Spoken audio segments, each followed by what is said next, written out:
Bonjour et bienvenue sur la chaîne Naturopathie et compagnie.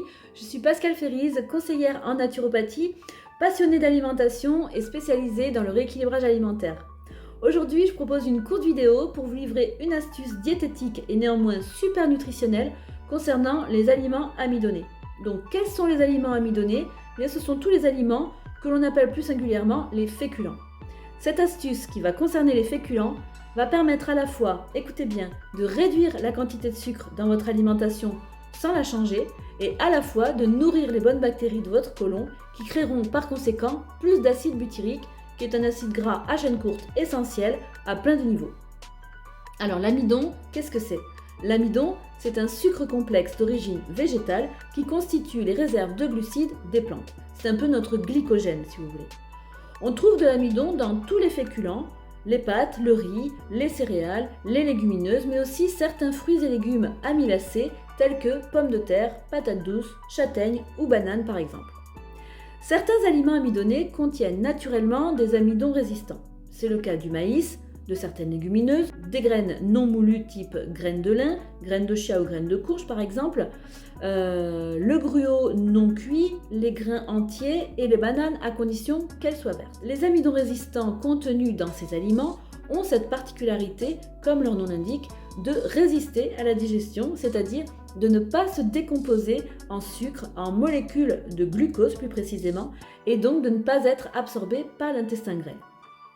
Ils sont à ce titre considérés comme un type de fibre alimentaire prébiotique, c'est-à-dire qu'ils nourrissent nos bonnes bactéries. Grâce à cette nourriture prébiotique, ces bactéries créent des composés précieux, les acides gras à chaîne courte, dont l'acide butyrique est le plus important. Le butyrate est un carburant énergétique et régulateur majeur pour les cellules du côlon. Il équilibre la flore intestinale, mais aussi il est bénéfique pour le fonctionnement du cerveau et le métabolisme énergétique. Et c'est quoi l'astuce dans tout ça, vous allez me dire? Alors, tous les féculents ne contiennent pas d'amidon résistant, mais il est possible, pour les aliments qui n'en contiennent pas, de transformer leur amidon classique, leur amidon simple, en amidon résistant de la manière suivante. Lorsque vous cuisinez, que vous préparez des pommes de terre, des patates douces, des pâtes, du riz, voilà, n'importe quel féculent, une fois que la cuisson est terminée, faites-les refroidir, puis placez-les dans votre réfrigérateur pendant au moins 6 heures. Au moment de les consommer, il sera bien entendu possible de les réchauffer à feu doux, puisque l'amidon résistance est un phénomène irréversible.